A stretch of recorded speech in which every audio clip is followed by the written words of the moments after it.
Hey, what's up, everybody? We're back with another BKFC Reddit Ask Me Anything with Tommy, the farmer Strydom. How's it going, buddy? It's going great. I can't complain. Blessed always. So you're in camouflage, so I just see a floating head. So are you in Yeah. South Africa right now? I'm in South Africa, back home, visiting family, mom and my boy, and spending some time with the friends and enjoying the time back home for about 2, 3 months, and then I'll be back in the US again. So what originally brought you to the United States? Originally, what brought me over is building a better future for my family and myself. That's what it's about. So. Uh, I got an opportunity to farm over in the States. So I farm for Asher Farms, like everybody knows. And yeah, they gave me, when we farm over in the States, it's a 14, 16-hour job every day, Monday to Sunday. That's what we work. Let's say Yeah. minimum 12, 10 hours. But yeah, they gave me the opportunity while I work, I can still do my sport on a professional level. And therefore I'm blessed for that. In South Africa, were you a farmer, or are you a farmer, or like was that something you wanted to learn in the United States? No, so back in South Africa, I had my own kickboxing club. I've got my own Okay. business in metal trading. But during COVID times, things got a lot more harder and, working and stuff like that in South Africa. And getting work in South Africa is not as easy as it looks. There's a lot of people sitting on streets, struggling, stuff like that. And that's why I got an opportunity to go and farm in the States. I was never a farmer, but I worked with a lot of farmers, and I've got a lot of friends that's farmers. So Okay. they took a while. At the end, that was my choice. Cool. I seen some of the tractors you drive. They are like enormous. Like it's crazy. Like it's crazy the technology in those tractors also. That is crazy. 620 quad tracks, Fendt 1050.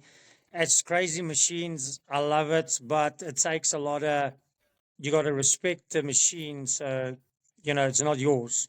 Respect the people, stuff that you're making use of as well. Yeah, farming's a dangerous sport. Farming's probably more dangerous than BKFC.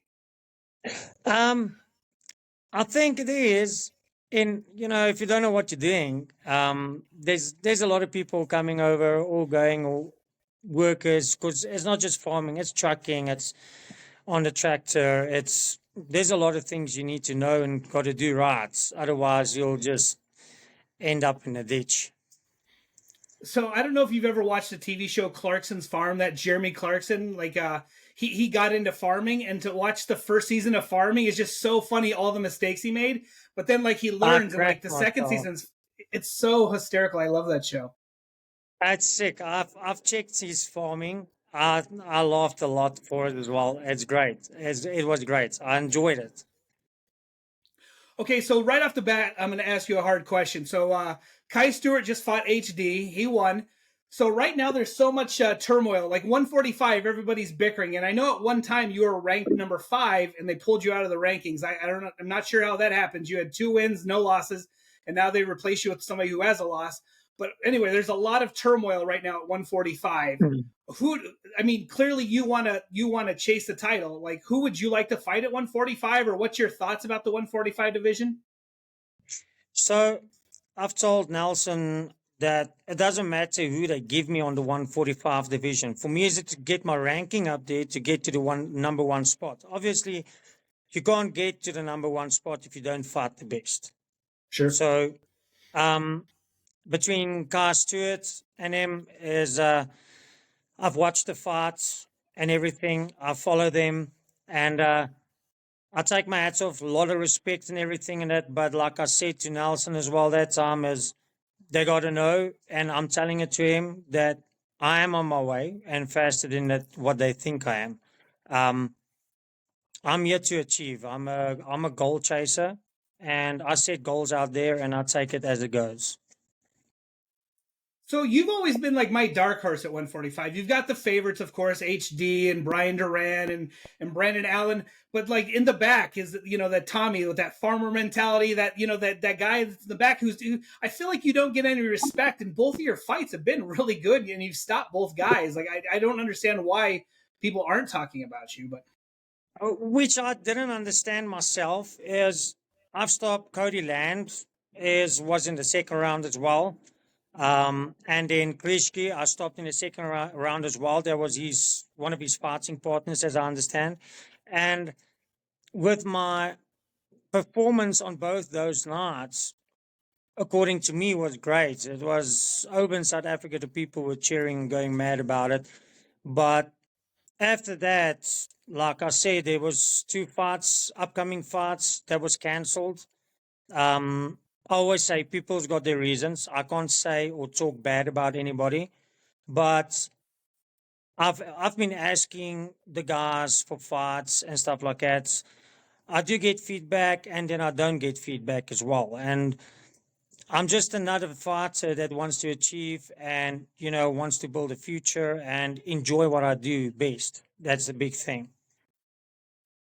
so we were talking to Jimmy Rivera the other day, and he kind of said the same thing. He said that he was offered 5 opponents, and he said yes to all five, and all five backed out. So I'm not quite sure. Like these people want to move up the rankings, and I know you were not one of the names that Jimmy was offered. So I know that, like, you didn't back out of the fight. So I know that, like, that's not one of the fights that dropped. But like I don't understand how all these guys say that they want to fight and they want to, like, do the best, but then everybody keeps dropping out of fights. It makes no sense. I've got a thing. I don't know. I'm like the underdog in the BKFC on the 145s. People don't know me. They don't know my background. They don't know my achievements. I really always say let my achievement speaks for itself. But cause they don't know me, they don't have all my fights and stuff like that on YouTube. So there's not a lot to follow about me except for these last two fights. So they don't know what to expect when it gets into the ring. And I think that I'm not going to say it makes them scared, but it makes them think they don't know they're not going to know what to expect. That's a big thing. Right. Okay, so right now you are in South Africa. South Africa just had their tryouts. Did you have any, like you said, you used to have your own club over there? Did you have any like any of your students that tried out, or did any of your friends try out? Like, how did it go? Yeah, my club closed down. I've got one of my friends that's P.T. Coxon. He got offered, or well, a few offers and stuff like that. I still don't know his opponent that I offered him or anything, but he's very excited. He wants to get in there and just give it his best. He's running the same as me. Fighting has been my life. I've started fighting since I was 6 years old. So next year I'll be fighting for 32 years. And Wow. the people are very excited for BKFC, but at the moment, I don't know what's happening. I don't hear anything, so I'm just a bit on the dark side. Yeah, so I mean that's kind of crazy because, like I said, what I heard, I could have swore they announced it like at some point that there was going to be like the beginning of February. I'm not going to give a for sure date, but I heard it was like the first Hmm. weekend of February. So I don't know. Like you would think, it's coming down to the wire. They would want you guys to know who you're fighting and get you those contracts. So hopefully something comes soon. Well, I would say the best thing is what should have happened is we need to know who you're fighting, get a contract and everything at least 2 months before the time. Because, well, I know they're still growing and everything in it, but we as fighters need to prep for a fight and get ready for a fight, going through a lot of things, dieting and training and everything. And you can't prep for something like within a month or anything like that. You can stay active and everything, but it's not always good just to take a short notice fight within a week or two. Sure. No, I feel like that's what you hear most of the time is people say they want at least 8 weeks. So I feel like 8 weeks is pretty standard for everybody.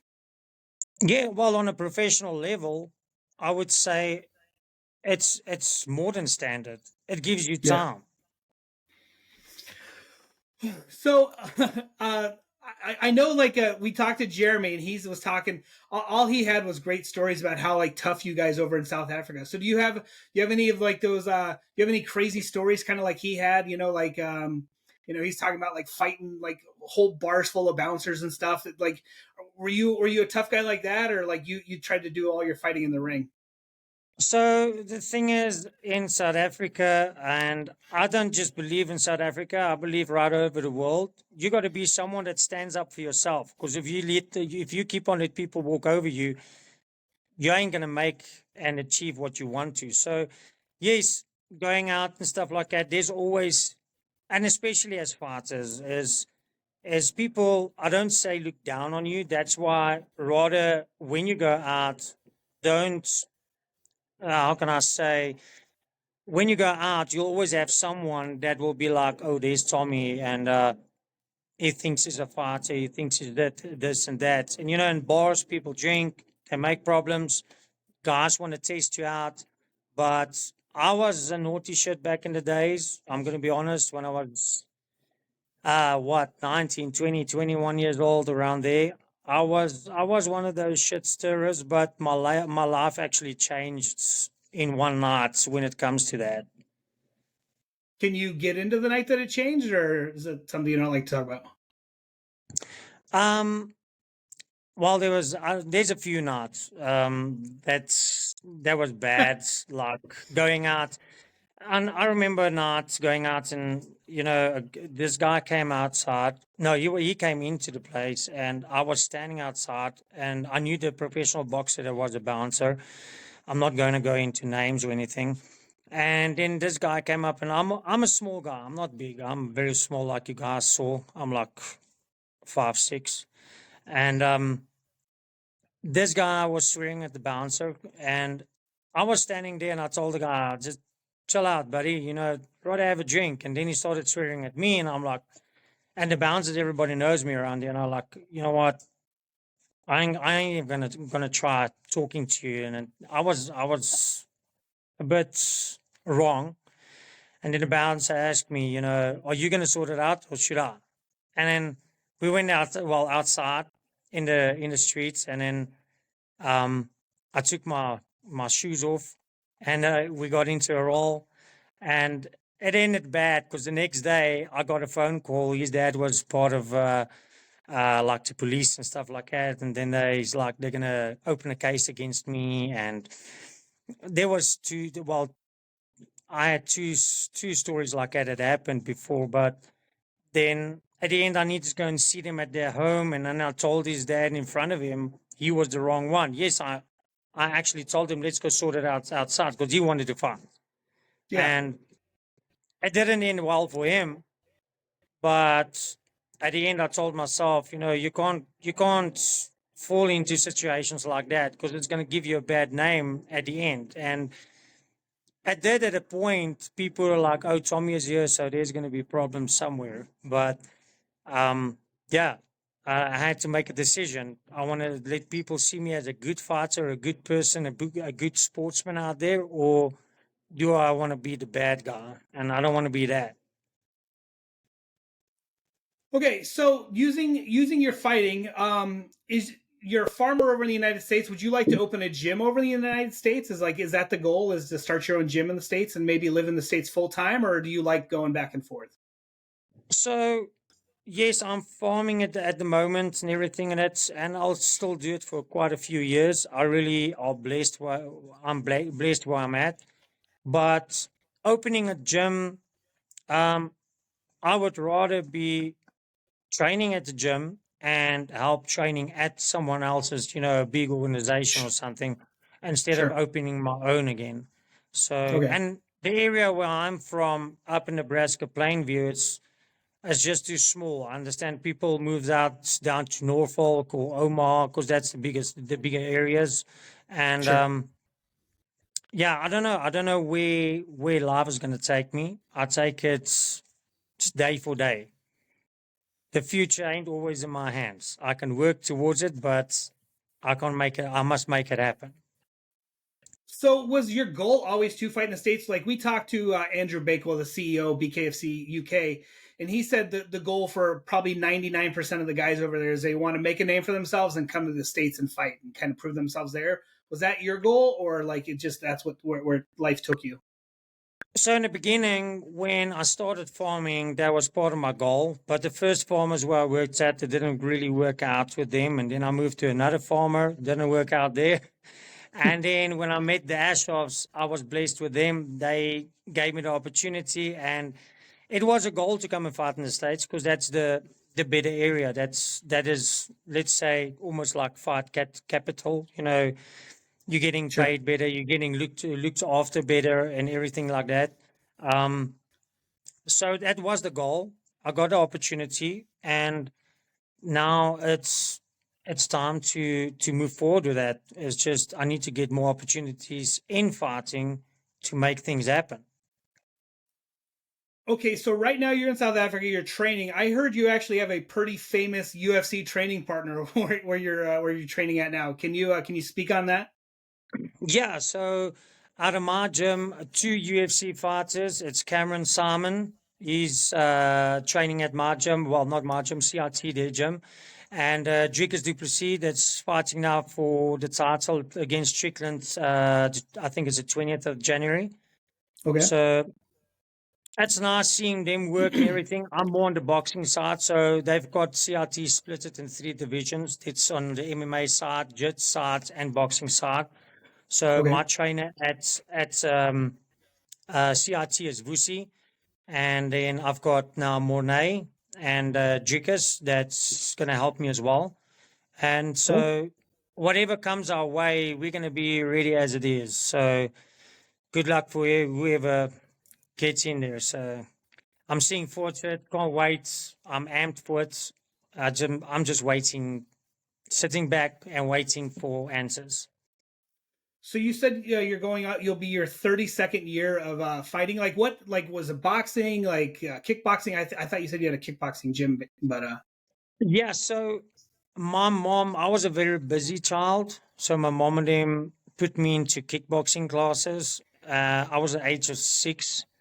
And then from there, I just started to enjoy the sport. And then they said, well, I've got a very good punch and everything, especially when it comes to my jabs and stuff like that. I'm accurate.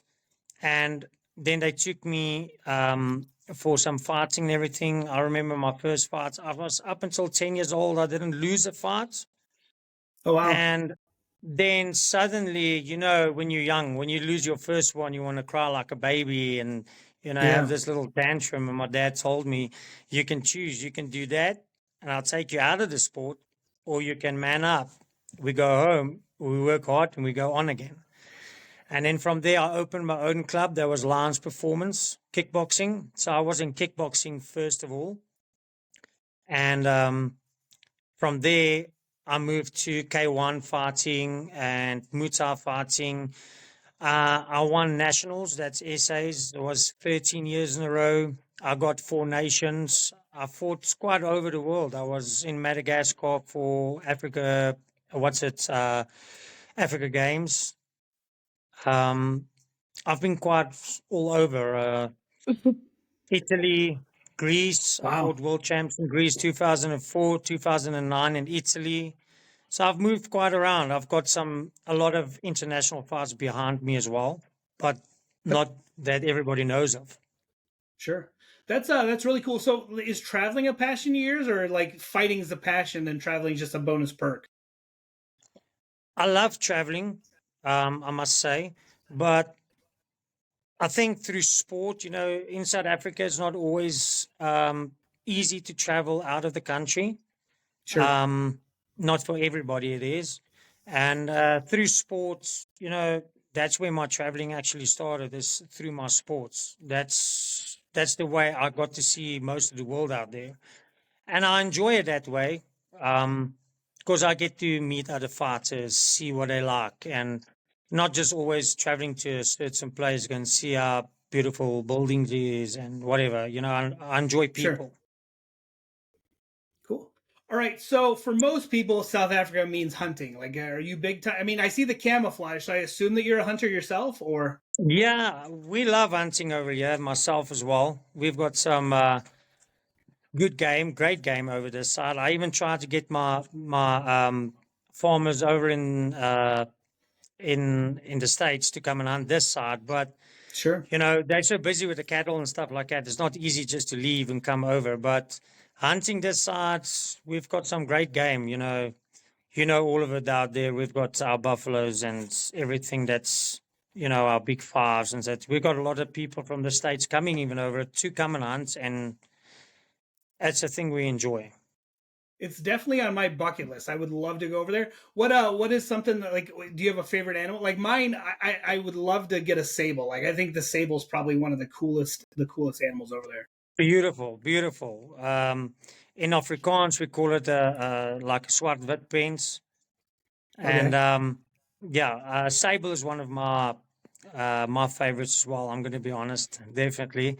And then like my favorite animal is a lion, because I believe in, how can I say, heart of a lion. I never give up. Sure. Everything is in the heart. So do you I mean, other than hunting, do you go to like the national parks and like check them out and like take pictures and stuff? Like like I said, wildlife is a huge passion of mine. Like I love Mm. working with animals and seeing animals, so like I was curious like your thoughts. Um, I don't like going to parks, go and watch animals. We go out to the farms and stuff like that, mess around there, drive in the pickups, hunt here and there. You see on a lot of farms. I've got a lot of friends with farms and everything that we see a lot out there. So for me to go and walk in the park now, where the animals are held up, not held up, but um, it's different. It's different because the way they are built, not by hunting for their food, because they Sure. only get it. They get lions and stuff like that. They're not that active and stuff like that as you'll see actually on the farms.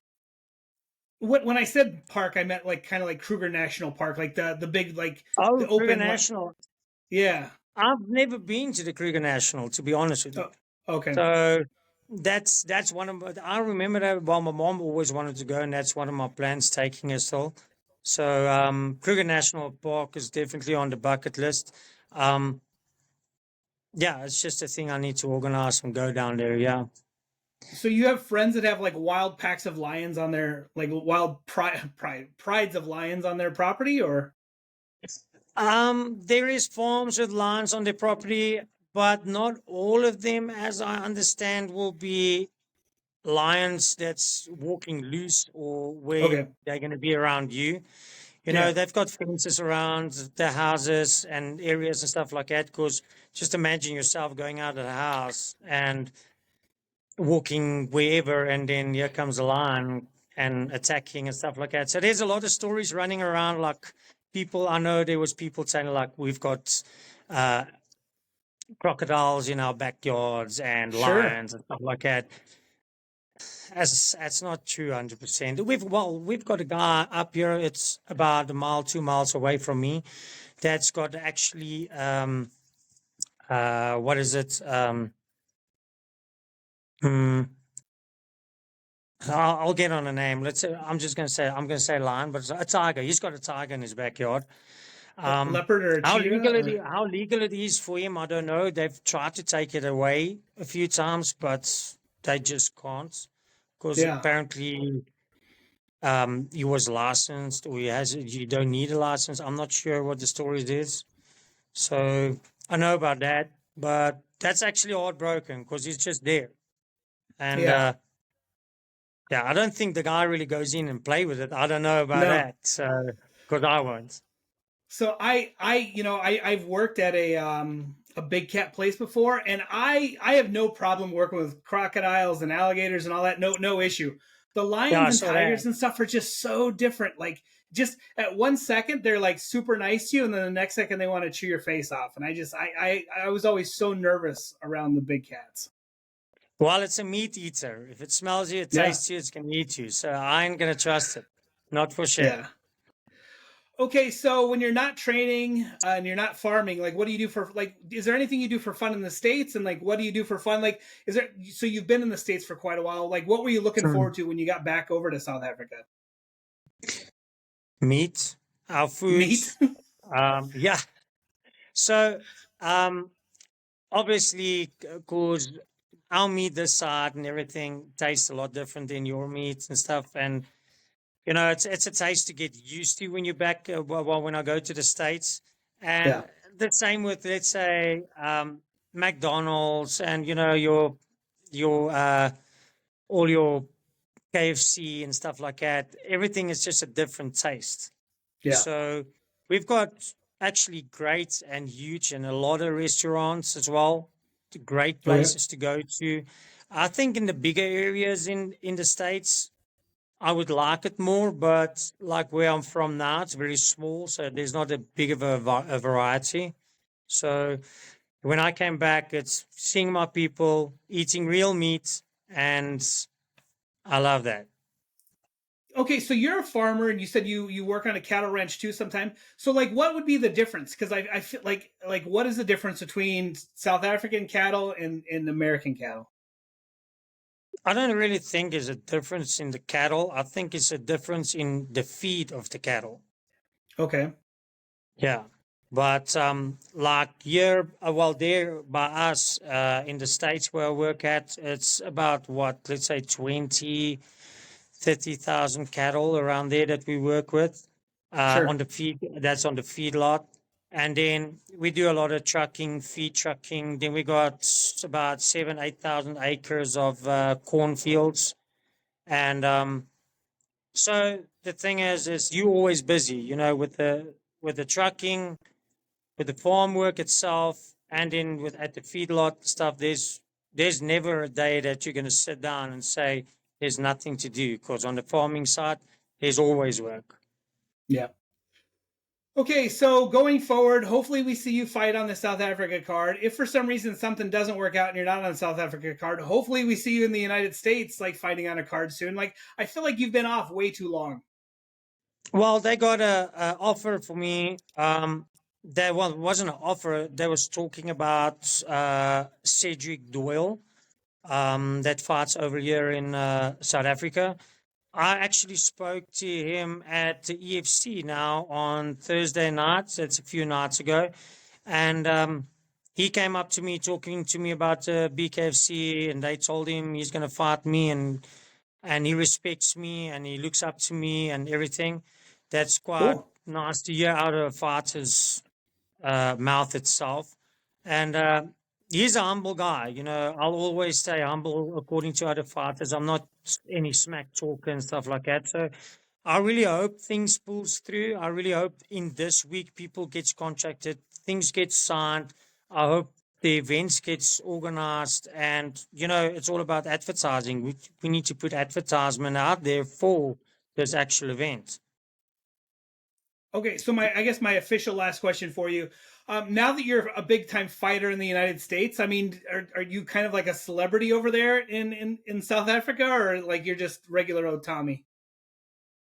I don't know. I don't know what to tell you there. I've got a lot of people, a lot of friends telling me, "Oh, you like a celebrity," and I've got a lot of people want to take pictures with you, photos, and all that. I'll do anything when it comes to kids, building them in sports. So I'll never say no. I'll never have a bad attitude or be funny or anything. Maybe you can say so. I don't know. I'm not the one to judge that. I'm not the one to judge and say Yeah. I'm famous. I don't judge on that. Sorry, but yeah. People know who I am. People know that I'm the bare knuckle fighter that's in South Africa at this very moment, that is fighting over in the US. And I must say, I've only had good people and good vibes, and I'm blessed around the people in my country. Well, maybe Jeremy Clarkson will want to take a picture. Like we can have two celebrity farmers, like in a photo together. That would be awesome. If you organize it, I'll be there. Well, he was just in Africa not too long ago. Like he was doing some Okay. stuff down in so maybe in the future. All right. Well, I appreciate your time. Thanks so much. And then, like I said, we really look forward to seeing you. I look forward to seeing you over here. Hopefully, I mean, I heard that there was supposed to be a Nebraska card, but then I got pushed. So I don't know when, but hopefully we see you again soon. Yeah, I can't wait to be back. I can't wait for the next event. And like I've heard that Nelson said to one of my friends on the airport, because one of my friends were walking with one of my supporter shirts, and Okay. he was flying back from the States as well. And he's like, BKFC, do you fight there? And then he looked at him, he's like, no, my friend does. And he's like, who's your friend? He said, Tommy. He's like, Tommy the farmer's like, shit, that's cool. And he said, they're going to keep me busy next year. So I hope for the best. Keep me busy. Let's go rise and shine and just get busy and chase those goals. Cool. All right, sir. Well, I appreciate your time. Thanks so much. It's a pleasure. God bless.